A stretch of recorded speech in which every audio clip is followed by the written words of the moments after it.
Dios en la naturaleza y en la revelación. La ley de Jehová es perfecta, que convierte el alma.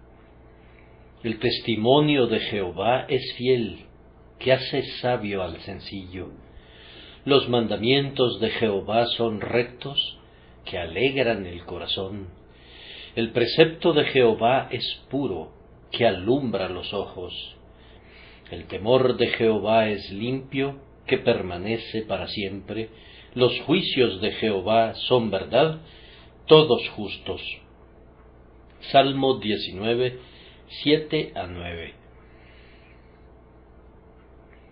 Lo que tengo que decir esta noche será realmente una exposición de todo el Salmo. Seleccioné esos 3 versículos únicamente por la conveniencia de contar con un texto breve. El Salmo comienza con una nota excelsa. Los cielos cuentan la gloria de Dios y el firmamento anuncia la obra de sus manos. Basta que la telilla de la incredulidad se desprenda de nuestros ojos para que veamos que en el magnífico templo de la naturaleza todas las cosas proclaman la grandeza y la gloria de Dios. Basta que el oído, naturalmente sordo, sea destapado para que sea capaz de oír voces misteriosas pero claramente inteligibles que revelan que Dios está obrando todavía aquí en la providencia, así como antiguamente obró en la creación. Opino que las personas que piensan que los cristianos no deben deleitarse con las maravillas y las bellezas del mundo natural, difieren muy grandemente del salmista cuyas palabras estamos considerando. Un hombre realmente excelente, a quien todos nosotros estimamos muy altamente, declaró que cuando se encontraba navegando por el Rin, no miraba el paisaje porque deseaba que sus pensamientos estuvieran completamente absortos en las cosas espirituales. Yo no puedo condenar a ese buen hombre. Con todo, pienso que puesto que estoy viviendo en la casa de mi padre, debo deleitarme en las obras de mi padre, y tendría que ser un raro tipo de hijo si pensara que es una señal de mi afecto por mi padre que no me importe mirar el jardín que él ha decorado o la casa que ha construido. A la vez que los exhorto sinceramente a tener una mentalidad espiritual, quisiera recordarles que es igualmente fácil tener una mentalidad espiritual con los ojos abiertos a todas las bellezas de la naturaleza que nos rodean, como tenerla con los ojos cerrados. Hay 2 cosas en el Salmo sobre las cuales voy a hablarles. La primera es un paralelo propuesto y la segunda es una alabanza expresada. Primero hay un paralelo propuesto. Este paralelo me fue sugerido cuando leía el comentario del obispo Horn sobre este salmo, y él confiesa a su vez su agradecimiento a un autor más antiguo por esa idea. El paralelo es este. David elogia primero la revelación de Dios en la naturaleza y luego elogia la revelación de Dios en su palabra, y pareciera implicar que hay una semejanza entre las 2 revelaciones, que son, de hecho, 2 libros de la misma revelación o 2 partes de un mismo grandioso poema. Al leer los comentarios de David relativos a los cielos, podemos aplicarlos legítimamente a las Escrituras. Igual que los cielos, las Escrituras declaran la gloria de Dios, e igual que el firmamento, muestran la obra de sus manos, solo que, mientras el firmamento muestra la obra de las manos de Dios en la creación, la palabra de Dios muestra esa misma obra de sus manos en la redención, en esa nueva creación realizada por aquel que dice: «He aquí, yo hago nuevas todas las cosas». Consideren, primero, la vasta extensión de los cielos. ¿Quién podría medir la gran cortina que Dios ha extendido como una tienda para morar en ella? ¿Quién conoce su altura o su anchura? ¿Dónde están los compases que pudieran describir ese portentoso círculo? Y las Escrituras son justamente tan extensas como los cielos. Nadie ha abarcado todavía toda la verdad de la revelación divina. Conforme miramos las grandiosas doctrinas que destacan ante nosotros como los altos montes, muy bien haríamos en decir, altas son, no las podemos comprender. La longitud, la anchura, la profundidad y la altura de las Escrituras sobrepasan la comprensión de los mortales. Y aunque creemos en ellas sin fingimientos y en ellas nos regocijamos devotamente, no está dentro del alcance de nuestros poderes comprenderlas plenamente. Hay personas que hablan como si conocieran el círculo íntegro de la verdad divina. Piensan que han logrado introducir el grandioso océano de la revelación en la diminuta medida de su capacidad mental, pero ustedes saben, queridos amigos, que no es así. Nadie sería capaz jamás de sujetar a los cielos con su mano o de abarcar al firmamento con su palmo, pero aun si pudiese hacerlo, todavía descubriría que la palabra de Dios, en toda su portentosa inmensidad, habría sido demasiada vasta para dejarse asir. Tenemos que sujetar firmemente cualquier cosa que hayamos aprendido de la verdad de Dios, pero tenemos que estar siempre preparados para aprender más.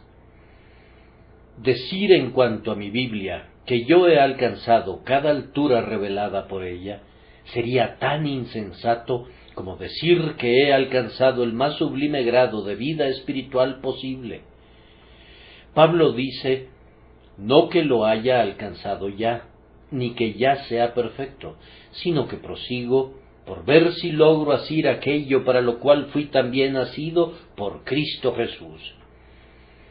Y cuando me he esforzado al máximo por conocer la palabra de Dios, he sentido que todavía tengo necesidad de orar diciendo, enséñame tus estatutos, oh Dios, y ensancha mi entendimiento para que pueda conocer más y más tu verdad. Por su extensión, por su altura, por su brillo y por su gloria, las Escrituras son comparables a los cielos que declaran la gloria de Dios y al firmamento que muestra la obra de sus manos.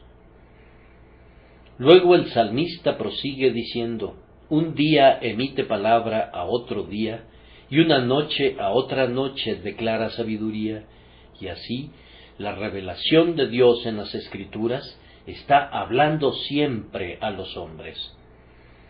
Cuantas veces los hombres acuden a la Escritura, reciben un mensaje de ella en todo momento. Cuando estamos felices y somos dichosos, tiene una voz para nuestro día más brillante. Y cuando estamos afligidos y nos lamentamos, es el consuelo de nuestra noche más oscura. Durante esta larga noche de la historia de la Iglesia, la larga noche de la ausencia de su Señor, sus verdaderos ministros son capacitados para brillar como estrellas a su diestra, y muchos espíritus afligidos son animados, y muchos marineros en el mar de la vida son guiados por la luz de las Escrituras. En el futuro nacerá el bendito sol de justicia, y en sus alas traerá salvación, y entonces, a lo largo del prolongado y luminoso día milenial, y después, a lo largo de aquel día sempiterno para el cual no habrá ninguna noche, continuaremos aprendiendo más y más acerca de las maravillas de esa revelación que Él nos ha dado en su palabra. Una gran gloria de los cielos es que tienen una voz para todas las tierras. No hay lenguaje, ni palabras, ni es oída su voz. Por toda la tierra salió su voz, y hasta el extremo del mundo sus palabras. En un lenguaje que todos los hijos de los hombres entienden, no sólo en el lenguaje del judío o del gentil, no sólo en el lenguaje del bárbaro o del griego, sino en el lenguaje de todos los seres humanos, antiguos y modernos, siervos y libres, la voz de los cielos ha salido por todo el ancho mundo declarando la gloria de Dios. Así sucede con el Evangelio. Sin importar dónde lo introduzcas, su mensaje está adaptado para todos los hijos de los hombres. Pablo demostró el poder del Evangelio entre los idólatras de Licaonia y entre los sabios de Grecia. Tiene una voz para hombres de los más diversos temperamentos. Habla con igual autoridad al fornido anglosajón y al más volátil francés. Tiene una facilidad peculiar para adaptarse a todas las nacionalidades. No es ni el Evangelio del inglés, ni del americano, ni del africano únicamente, sino que habla a toda la gente que en el mundo habita. Donde quiera que vaya la Biblia, allí se muestra no como una flor exótica, sino como una flor cultivada en casa, y donde quiera que es predicado el Evangelio, no llega como una revelación del oriente, o del occidente, o del norte, o del sur, sino como el mensaje de Dios para toda la humanidad en el mundo entero. La gloria de las Escrituras es como la gloria de los cielos. En ellos puso tabernáculo para el sol, y en la palabra de Dios hay un tabernáculo para el sol de justicia. Jesucristo habita dentro de las verdades de la revelación divina de la misma manera que el sol habita en su propia esfera. ¿Qué serían los cielos sin el sol? ¿Y qué serían las Escrituras sin el sol de justicia? Puedo decir verdaderamente en cuanto a la Biblia, aquí contemplo el rostro de mi Salvador casi en cada página. La gloria del Evangelio es que Dios es revelado en él como manifestado en carne. Todos los atributos divinos son expuestos en la persona de Emmanuel, Dios con nosotros. Si suprimen a Jesucristo del Evangelio, su poder desaparece. Si suprimen a Jesucristo del ministerio cristiano, se queda completamente inerme. Me aflige tener que decirlo, pero yo creo que es debido a que ha habido tan poca predicación de Cristo en muchos de nuestros púlpitos, que los oyentes se han adherido a la Iglesia de Roma y a todo tipo de errores. El corazón humano necesita algún objeto supremo de afecto y nunca puede quedarse satisfecho con ensayos filosóficos o con discusiones acerca de la moralidad o con temas similares que han desperdiciado cientos de domingos y que han convertido a los servicios del santuario en un desaliento para el pueblo de Dios. Oh, que hubiera más predicación de Jesucristo y de Él crucificado.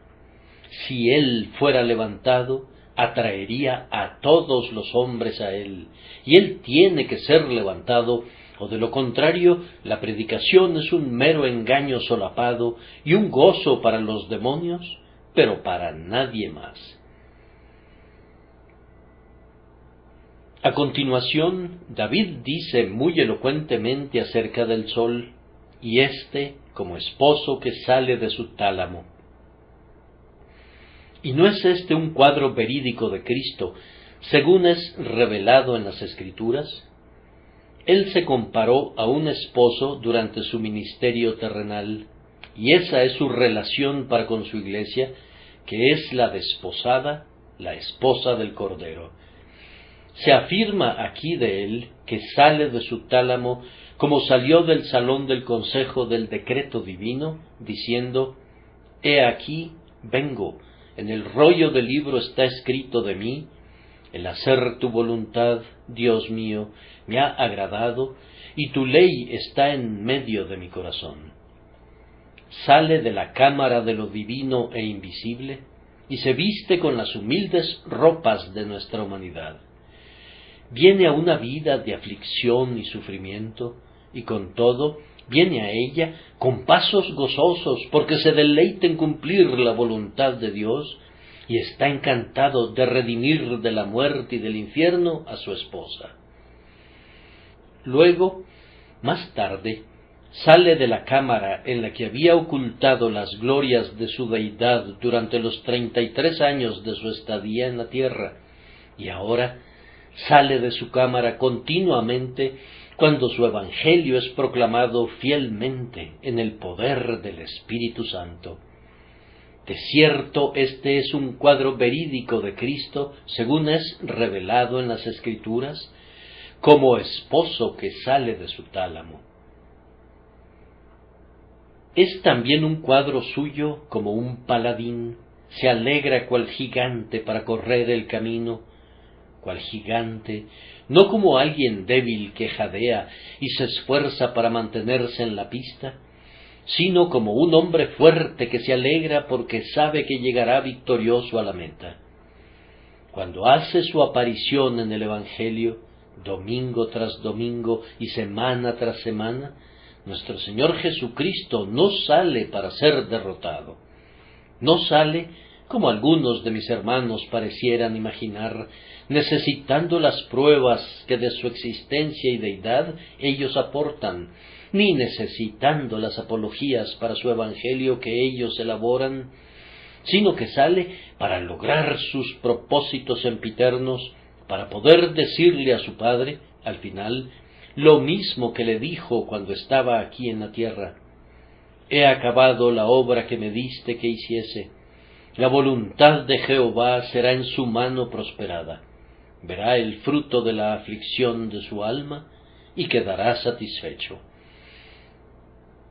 Cual gigante que se alegra para correr el camino, está confiado que alcanzará la meta y que ganará el premio.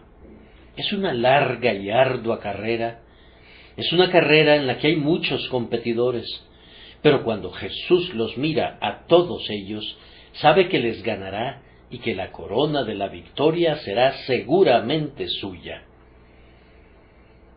Yo espero que alguna pobre alma turbada reciba consuelo con el siguiente versículo del Salmo: de un extremo de los cielos es su salida y su curso hasta el término de ellos. La luz del sol abarca incluso las congeladas cavernas del gélido norte y derrama sus brillantes rayos de manera sumamente generosa sobre la franja de coral de la India y donde las soleadas fontanas del África hacen rodar su arena dorada. Lo mismo ocurre cuando Cristo aparece en su Evangelio. De un extremo de los cielos es su salida y su curso hasta el término de ellos. La luz de su Evangelio brilla sobre todos los rangos y sobre todas las clases y sobre todos los caracteres, ricos y pobres, estudiados e iletrados, y el tiempo vendrá cuando brille sobre el mundo entero, pues Jesús reinará doquiera que el sol recorra sus sucesivas jornadas. Su reino se extiende de costa a costa hasta que se disipen las fases de la luna. Luego el salmista agrega: y nada hay que se esconda de su calor. El calor del sol encuentra a la florecita escondida en el más oscuro rincón del bosque y sin duda ejerce una misteriosa influencia incluso en las profundidades del mar y en el fondo de las más recónditas minas. Y nada hay que se esconda de su calor, aunque muchas cosas se esconden de su luz. Lo mismo sucede con el Evangelio y con el amor de Cristo. Allí donde se encuentran algunos de ustedes esta noche, podrían imaginar que están ocultos del calor del amor del Salvador, pero ¿es acaso así? Ustedes oyen el Evangelio, ¿no es cierto? Eso es algo. Pero ustedes dicen que necesitan encontrar al Cristo que tiene su tabernáculo en el Evangelio. Pero ese deseo suyo demuestra que no están escondidos del calor del amor del Salvador, pues ese anhelo es uno de los dones de su gracia. Si tú tienes algún quebrantamiento de corazón, alguna conciencia de culpa, alguna inclinación hacia el arrepentimiento, esa es la obra de Cristo a través de su siempre bendito Espíritu. La flor no sabe que no podría florecer sin el sol, pero es verdad. Tal vez piense que el sol tiene demasiados quehaceres vigilando sobre la vasta extensión del mar y de la tierra, y viendo sus rayos reflejados sobre el resplandeciente techo del palacio, para advertir a una pobre campanulita en una cañada, o a una primavera escondida en un banco cubierto de musgo. Pero no es así. El sol proyecta sus rayos sobre todo, y no es más pobre por hacerlo. Y lo mismo sucede con el amor de Cristo. Si tú sintieras, aunque solo fuera un anhelo de Él, eso sería una prueba de que no estás oculto al calor de su amor. Musita una y otra vez esta oración: Jesús, glorioso sol de justicia, brilla sobre mí y lléname de tu gracia. Del heliotropo se dice que vuelve su faz hacia el sol. Vuelve tú también tu rostro hacia Cristo. Yo he notado que las flores que crecen en aquella parte del jardín que permanece un buen tiempo en la sombra, cuando pueden, tratan siempre de girar hacia la luz del sol. Y ustedes han notado probablemente que cuando ponen flores junto a sus ventanas en casa, siempre tratan de abrirse hacia el cristal. Busquen crecer hacia la luz, especialmente si son creyentes, y sobre todo busquen crecer hacia Cristo, quien es la luz del mundo, el sol de justicia. Traten de captar lo más que puedan sus rayos celestiales.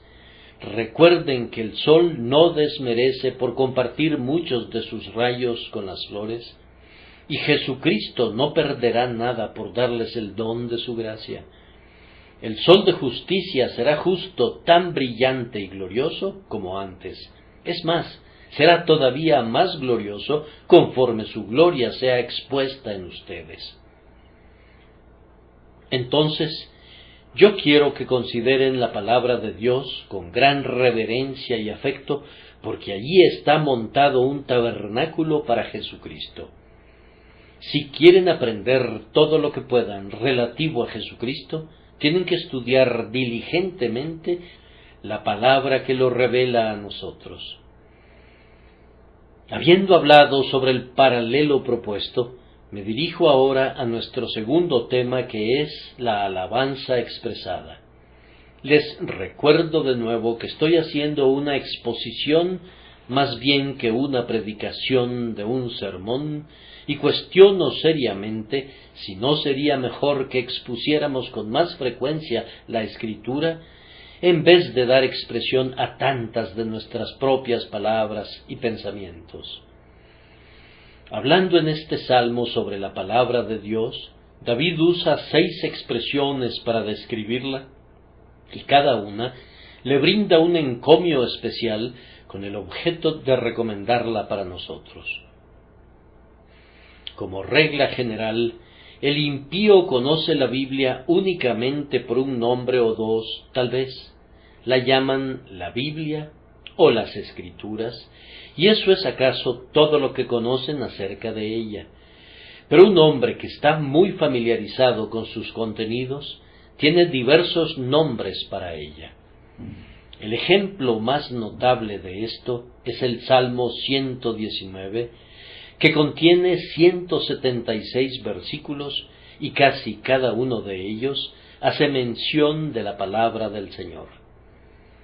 Sería un provechoso ejercicio leer ese largo salmo de principio a fin cuidadosamente y notar todas las variaciones de expresión que el salmista usa en relación a las Escrituras en la medida en que las conocía.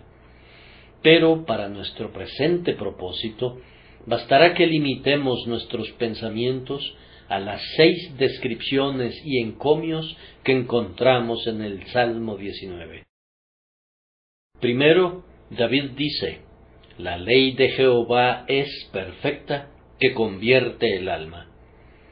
En la nota marginal tenemos la palabra doctrina como otra traducción alternativa de la palabra ley, y sabemos que la expresión la ley de Jehová no está restringida al Decálogo, así que no haríamos mal si aplicáramos esa expresión al Evangelio, que es el instrumento especial de Dios para convertir a las almas, y la aplicáramos también a la revelación íntegra del plan y del método de salvación de Dios que encontramos en las Escrituras. Si quiero saber cómo he de ser salvado, recurro a este bendito libro y leo allí la ley del Espíritu de vida en Cristo Jesús, que Pablo decía que lo había librado de la ley del pecado y de la muerte. Leo allí las propias palabras de Cristo: el que creyere y fuere bautizado será salvo. Leo allí la incomparable historia de aquel en quien he de creer. Leo acerca de su persona, de su carácter, de su doctrina, de su misión, y esa ley de Jehová comienza a operar en mi corazón conforme la leo.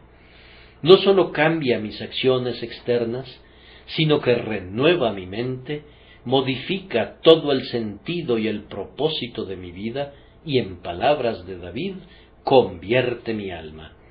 Los manantiales de mi ser, que una vez estuvieron envenenados por el pecado, son purificados por la gracia.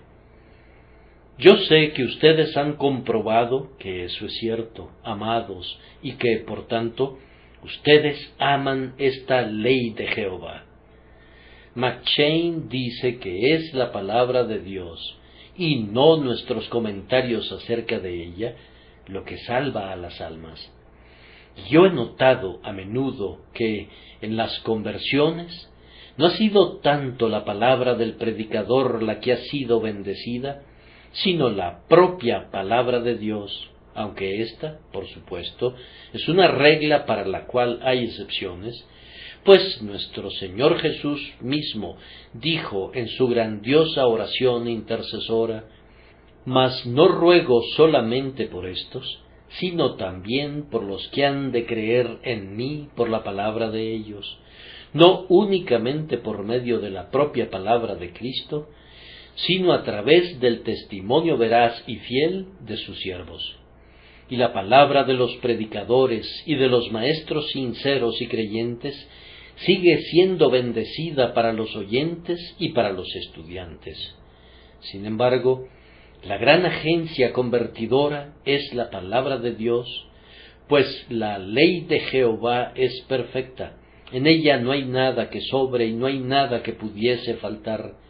Es perfecta en todas sus operaciones sobre mi naturaleza, perfecta para inspirar mi vida entera y para encender el entusiasmo en mi alma, perfecta para iluminar mi entendimiento y para someter mi voluntad, y perfecta para todo lo que fuere necesario para la conversión de mi alma. A continuación dice David: «El testimonio de Jehová es fiel, que hace sabio al sencillo». Yo entiendo que la palabra testimonio quiere decir la revelación de sí mismo que Dios nos ha dado en su palabra.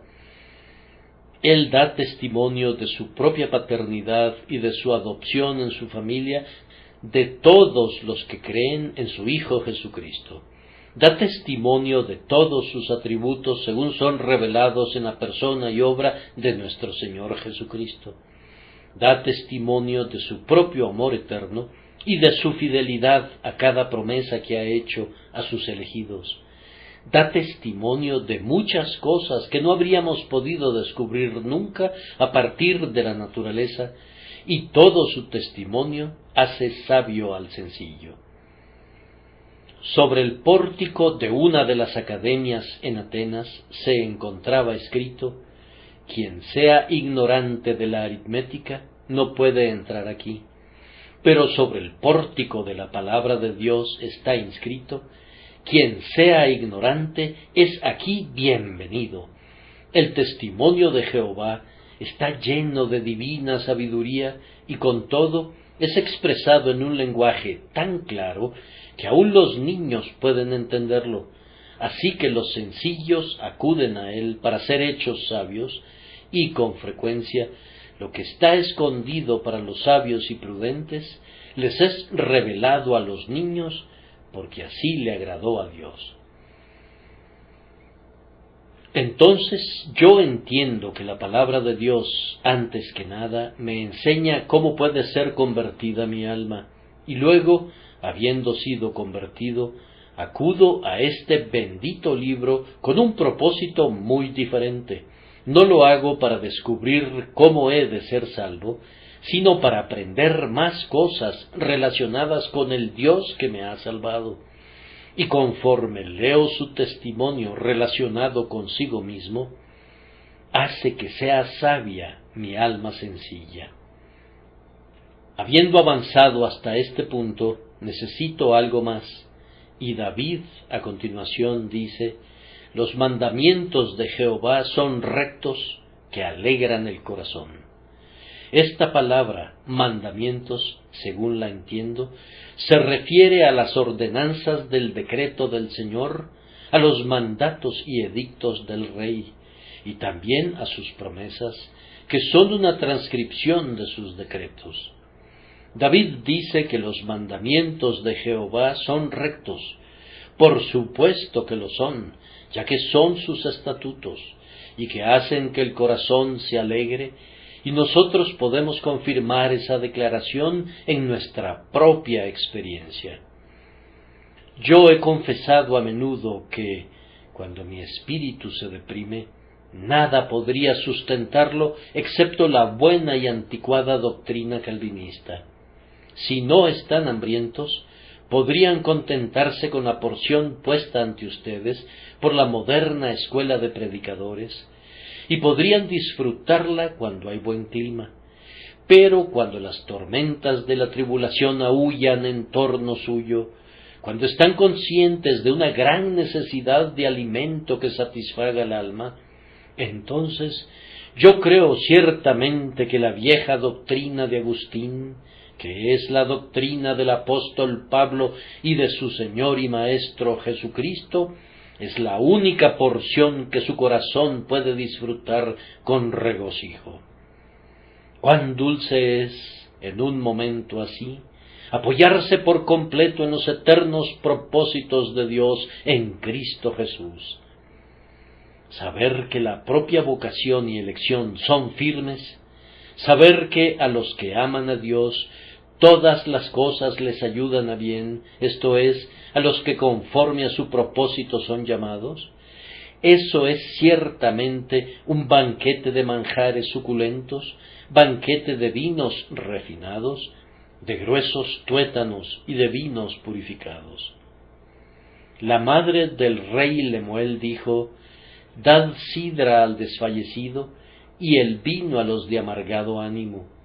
Y en un sentido escritural, son la sidra y el nutriente vino de las doctrinas de la gracia los que pueden sustentar a aquellos que están espiritualmente a punto de perecer y a los que tienen un corazón afligido.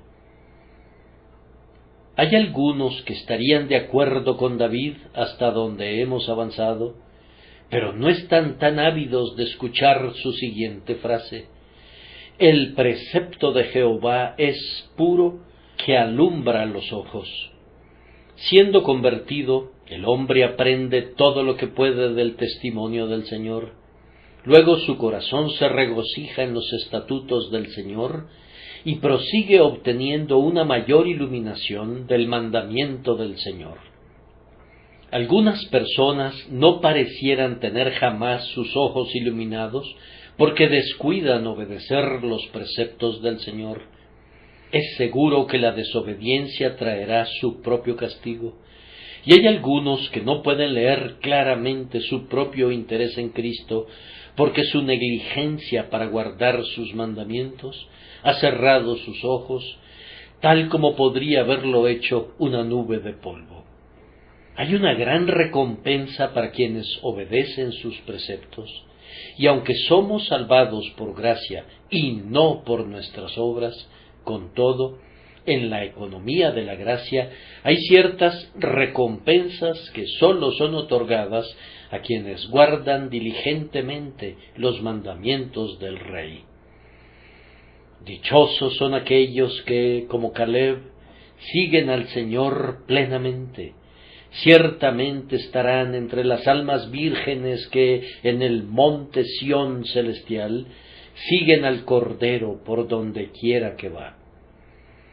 Enseguida David menciona un asunto muy práctico. El temor de Jehová es limpio, que permanece para siempre. Algunos tipos de temor son todo menos limpios. El temor del hombre ha sido una vil trampa en la que muchos han sido capturados por el diablo.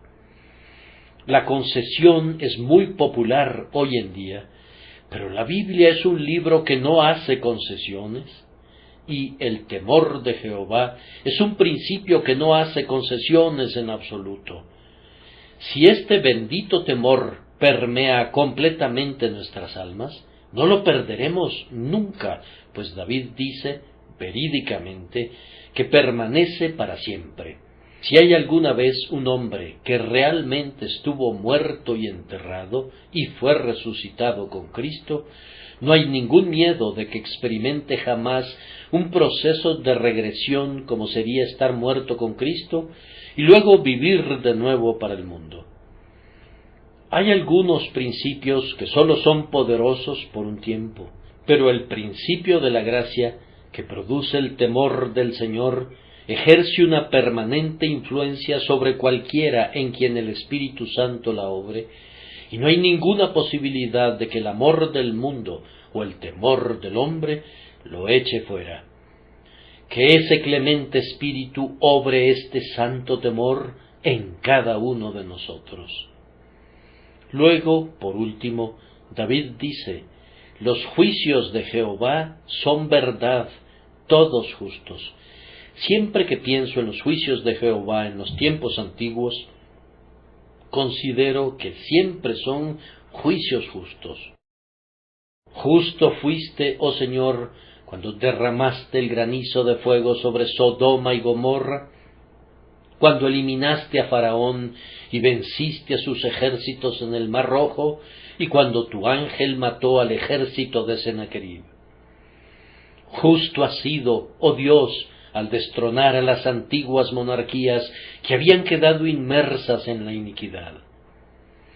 Y esos son los juicios del Señor que aún han de ser ejecutados, en relación a los cuales tenemos las repetidas declaraciones de la revelación, que todos ellos serán verdad, todos justos.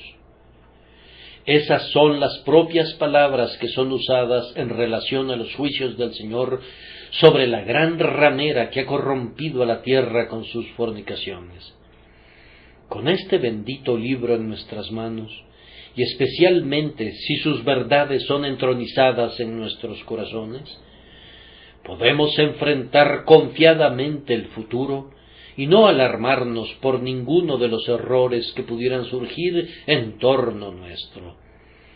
Los maestros de la falsedad sólo están imitando la insensatez de los constructores de Babel, y todos sus inventos sólo terminarán en su propia confusión.